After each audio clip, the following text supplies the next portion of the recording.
WhatsApp, नमस्कार मेरे प्यारे प्यारे दोस्तों को मेरा नमस्कार। आप सब कैसे हैं? और आज हम लोग कवर करने जा रहे हैं अपनी टीजीटी पेन एशिया की क्लास नंबर 70। तो बस ध्यान से सुनते चलिएगा, अच्छे अच्छे क्वेश्चंस का कलेक्शन है काफ़ी। ठीक है, तो बस अब आप ध्यान से सुनिएगा और रिस्पॉन्ड कीजिएगा। जो क्वेश्चन पूछें तो उसका वीडियो के लास्ट में आंसर ज़रूर दीजिएगा, ठीक है ना। तो चलो भाई स्टार्ट करते हैं। देखो बेटा, कह रहे हैं secretin hormone is secreted by duodenum. Secretin hormone जो है वो कहाँ से सीक्रेट होता है? ड्यूडिनम से। Secretin hormone is secreted by duodenum. अब हम बात करें अगर फैट, कार्बोहाइड्रेट और प्रोटीन तीनों का डाइजेशन कंप्लीटली अगर देखा जाए तो कंप्लीट डाइजेशन कहाँ पर हो चुका होता है? स्मॉल इंटेस्टाइन में। फिर आपको कि लार्ज इंटेस्टाइन में क्या होता है? तो लार्ज इंटेस्टाइन में एब्जॉर्प्शन होता है बेटा, पानी का, फूड का और एसिमिलेशन होता है। ठीक है, चलो कुछ डाइसेकेराइड हैं, उनके नाम याद रखो बेटा। एक तो सुक्रोज यानी कि चीनी। चीनी का जब एक मॉलिक्यूल टूटता है तो क्या बनता है? एक बनता है ग्लूकोज, एक बनता है फ्रक्टोज। दूसरा हो गया लैक्टोज, ये भी डाइसेकेराइड है। तीसरा हो गया माल्टोज। तो कुल मिलाकर कितने डाइसेकेराइड हैं?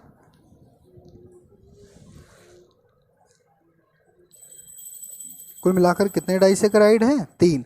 कौन कौन से? Maltose, sucrose and lactose. ठीक है ना, बात समझ में आई? इन पेनक्रियास, अगर हम पेनक्रियास की बात करें तो इन आइसलेट्स ऑफ लैंगरहैंस में 3 कोशिकाएं होती हैं, अल्फा सेल, बीटा सेल और डेल्टा सेल। तो अल्फा सेल, बीटा सेल और डेल्टा सेल में 3 कौन कौन सी कोशिकाएं हैं? मतलब 3 जो ये सेल है ये क्या क्या रिलीज करती हैं? तो अल्फा सेल रिलीज करती है ग्लूकेगॉन, बीटा सेल क्या रिलीज करती है? इंसुलिन, और डेल्टा सेल क्या करती है? सोमेटोस्टैटिन। ठीक है ना, फिर से सुनना, थोड़ा ध्यान से बताते हैं एक एक करके। जो पेनक्रियास है जिसको हम अग्न्याशय कहते हैं हिंदी में, उसके आइलेट ऑफ लैंगरहैंसे में 3 कोशिकाएं पाई जाती हैं, alpha cell, beta cell and delta cell. तो अल्फा सेल निकालती है ग्लूकेगॉन, बीटा सेल निकालती इंसुलिन, और इसका बेटा एक तो काम भी नहीं पता है, ये अभी अज्ञात है, इसका काम पता नहीं किसी को, बस बोला जाता है यहाँ सोमेटोस्टैटिन निकलता है। अच्छा, अल्फा सेल से जो ग्लूकेगॉन निकलता है ये ब्लड में, ध्यान से सुना मेरी बात को, ये ब्लड में ग्लूकोज के लेवल को बढ़ाता है।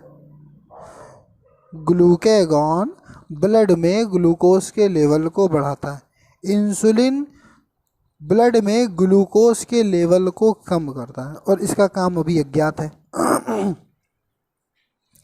लाइकोपोडियम, आपको बता दें, लाइकोपोडियम जिसको क्लब मॉस कहते हैं, ये होम्योपैथी की बहुत अच्छी दवा भी है। लाइकोपोडियम कई डिजीज़ में काम करती, खास तौर से ये स्किन डिजीज़ में, या आपके हाँ ज़्यादा से ज़्यादा स्किन डिजीज़ में काम करती लाइकोपोडियम, और टीबी वगैरह में भी काम करती है रिकवरी के लिए। जिसको ट्यूबरक्लोसिस होता है तो होम्योपैथी में बाद में लास्ट में लाइकोपोडियम नाम की दवा चलाते हैं, उसकी रिकवरी जल्दी होती है। तो लाइकोपोडियम को क्लब मॉस कहते हैं। साल्विनिया क्या है? रूटलेस फर्न है बेटा। साल्विनिया कैसा फर्न है? रूटलेस फर्न है। ठीक है ना। अच्छा, आपको पता है जीन में क्या क्या होता है बेटा? डीएनए होता है, आरएनए होता है, प्रोटीन। अब वो प्रोटीन हिस्टोन भी हो सकती है और नॉन हिस्टोन भी हो सकती है।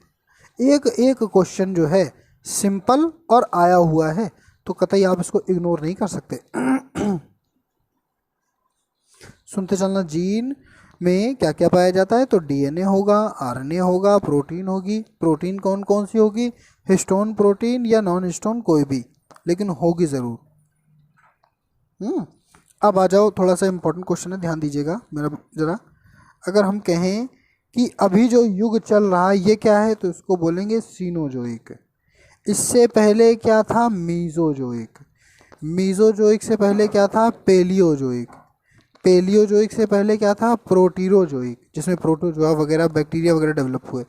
और सब बल्कि गलत बोल दिया, प्रोटोजोआ इसमें हुए थे और आर्कियोजोइक में बैक्टीरिया।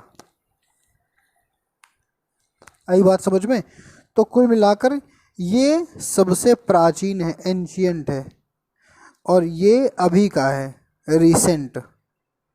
आई बात समझ में? तो सबसे पहले आर्कियोजोइक, सुनते चलना ज़रा। सबसे पहले क्या हो गया? आर्कियोजोइक, प्रोटीरोजोइक, क्रम याद रखना, क्रम पूछा जाता है, आगे पीछे करके पूछा जाता है। और आर्कियोजोइक, प्रोटीरोजोइक, पेलियोजोइक, मीजोजोइक और सीनोजोइक।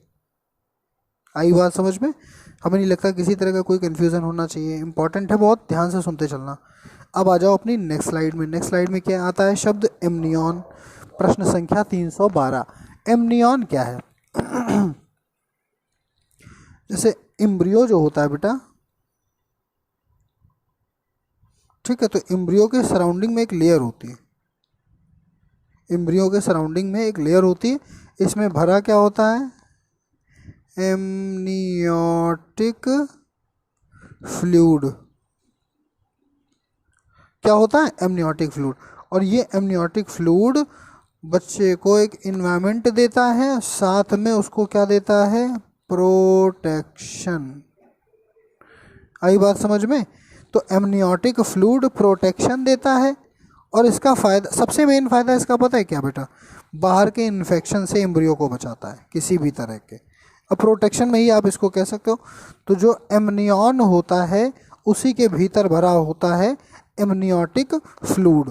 और ये जो एमनियॉन है ये केवल 3 लोगों की कैरेक्टरिस्टिक है। एक तो बर्ड में पाया जाता है, यानी कि AVES, एवीज में, फिर मैमल में पाया जाता है, और फिशेस में पाया जाता है। फिशेस को क्या कहते हैं? Pisces, PISCES। ठीक है, आई बात समझ में? अब आ जाओ ब्लास्टोपोर के बारे में क्या जानते हो? देखो, ब्लास्टोपोर ओपनिंग क्रिएट करता है एनस की। नॉर्मली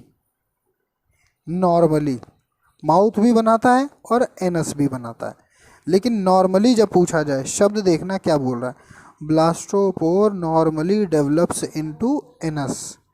अब आ जाओ योग प्लग क्या होता है? हम लोगों ने पढ़ा मारुला, ब्लास्टुला, गैस्ट्रुला। मारुला जो होती है वो 16 सेल्ड स्टेज होती है, 16 सेल्ड स्टेज जो होती है वो मारुला होती है। फिर ब्लास्टुला, हमने ब्लास्टुला के बारे में आपको बता दिया कि हम लोग जो ब्लास्टुला उसी तक क्लीवेज कंसीडर करते हैं, उसके बाद जब से गैस्ट्रुलेशन स्टार्ट हो जाता है हम सेल डिवीज़न कंसीडर करते हैं। याद होगा ना सारी बातें? चलो आगे देखते हैं। तो कह रहे हैं गैस्ट्रुलेशन के दौरान क्या बनता है? Yolk plug. Most important question है ये, कई बार पूछा जा चुका है कि जो यॉक प्लग है ये कब बनता है? तो यॉक प्लग कब बनता है? तो यॉक प्लग बनता है गैस्ट्रुलेशन के दौरान। यॉक प्लग कब बनता है भैया? गैस्ट्रुलेशन के दौरान। Most important question about the placenta. Placenta basically किन में मिलेगा आपको? यूथेरियन मैमल्स में। प्लेसेंटा आपको किस में प्राप्त होगा? यूथेरियन मैमल में। देखो, ह्यूमन का प्लेसेंटा हम लोगों ने पढ़ा ना इससे पहले की 2 स्लाइड में। एक स्लाइड में पढ़ा था कि हम लोगों का जो प्लेसेंटा है वो डिस्क्वाइडल है, एक करेक्टर हमने पढ़ा। फिर जब दूसरी स्लाइड हमने पढ़ी तो हमने पढ़ा कि हम लोगों का जो प्लेसेंटा है वो हीमोकोरियलिस है। हम क्वेश्चन का डिवीज़न इस हिसाब से करते हैं कि हर स्लाइड में आपको रिलेटेड कुछ ना कुछ क्वेश्चन ज़रूर मिले, और जब तक 1000 क्वेश्चन कंप्लीट होंगे आपको बहुत सारे क्वेश्चन मिल जाएंगे। मतलब ये मान के चलिए आपको 50 क्वेश्चन डायरेक्ट इनडायरेक्ट मिलने हैं इस 1 लाइनर सीरीज़ से। इसलिए बहुत ध्यान देकर और बहुत अच्छे से मन लगा के पढ़िए। नोट्स बनाना चाहे नोट्स बना लीजिए, वरना जो हम लिखा के आपको PDF देते हैं आप एज इट इज़ उसकी फ़ोटोकॉपी निकाल के रख लीजिए अपने पास। चलो बात करते हैं बाइल की। जो बाइल है इसी को पित्त कहते हैं। तो बाइल स्टोर कहाँ होता है? गाल ब्लैडर में, जिसको हिंदी भाषा में क्या कहते हैं? पित्ताशय। क्या कहते हैं? पित्ताशय। और बनता कहाँ है? लीवर में। और लीवर में कौन सी कोशिका में बनता है? Hepatic cell. देखो लिखा हिपैटिक सेल। तो बाइल जूस, पित्त का निर्माण यकृत में हिपैटिक कोशिकाओं के द्वारा होता है, किंतु बाइल का संग्रहण, स्टोरेज, वो कहाँ पर होता है? गाल ब्लैडर यानी पित्ताशय में। मोस्ट इंपॉर्टेंट क्वेश्चन, ध्यान देना जरा। गैस्ट्रिक जूस ये कहाँ से निकलते हैं? ये ऑक्जेंटिक सेल से निकलते हैं। ऑक्जेंटिक सेल कहाँ पाई जाती हैं? स्टमक में पाई जाती हैं।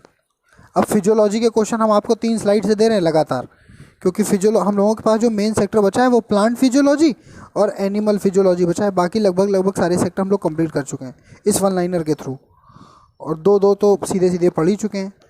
मॉर्फोलॉजी पूरी ख़त्म कर दी हमने, फाइलम हमने सारे ख़त्म कर डाले। तो जो 1 लाइनर, इसीलिए हम फाइलम के क्वेश्चन ज़्यादा 1 लाइनर में नहीं रख रहे हैं, क्योंकि हमको मालूम फाइलम हमने आपका पूरा तैयार करा दिया है अच्छे से। तो गैस्ट्रिक जूस और ऑक्जेंटिक सेल स्टमक से, सॉरी, जो गैस्ट्रिक जूस है वो ऑक्जेंटिक सेल से रिलीज होता है और ये ऑक्जेंटिक सेल कहाँ पाई जाती है? स्टमक में पाई जाती है। आगे बढ़े। वैक्यूल की जो मेम्ब्रेन होती है कैसी होती है बेटा, याद है आपको? Single membrane. कैसी होती है? सिंगल। उसका नाम क्या था? टोनोप्लास्ट। हमने बताया भी था पिछली वीडियो में, ठीक है। अब आगे आओ बेटा। डीएनए से आरएनए बनना कहलाता है transcription. The formation of RNA from DNA is known as transcription. ध्यान से सुनना। And the coding of protein from RNA is known as translation. किसी आरएनए का प्रोटीन कोड करना वो ट्रांसलेशन कहलाता है। क्या कहलाता है? ट्रांसलेशन कहलाता है। बस सिंपल। और आज के लेक्चर का अंतिम प्रश्न 320 नंबर का, ये बहुत अच्छा क्वेश्चन था, हमको ये बहुत अच्छा क्वेश्चन लगा।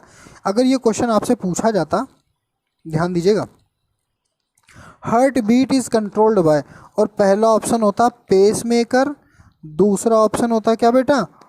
वेगस नर्व, और तीसरा ऑप्शन होता सिंपथेटिक।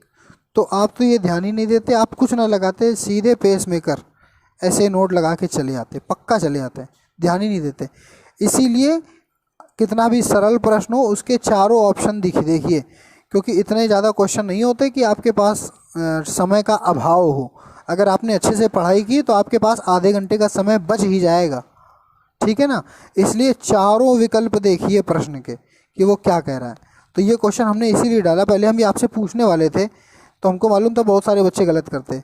तो हार्ट बीट को कंट्रोल करने के लिए पेस मेकर यानी ऐसे नोड, वेगस नर्व और सिंपथेटिक नर्व, आई बात समझ में? ये तीनों काम करते हैं हार्ट बीट को मेंटेन करने के लिए। हार्ट बीट ज़्यादा हो जाए तो उसको बोलते हैं टैकीकार्डिया, हार्ट बीट कम हो जाए तो उसको बोलते हैं ब्रेडीकार्डिया। आई बात समझ में? ठीक है ना। तो ये हम लोगों ने आज की स्लाइड को अच्छे से कंप्लीट किया। 320 क्वेश्चन तक हम लोग पहुंच गए। एक एक करके जब तक 1000 क्वेश्चन आएंगे तब तक आपको बहुत सारी चीज़ें प्रिपेयर हो चुकी होंगी। आई बात समझ में? तो हम लोगों ने आज टीजीटी पनेशिया की क्लास नंबर 70 कंप्लीट कर ली।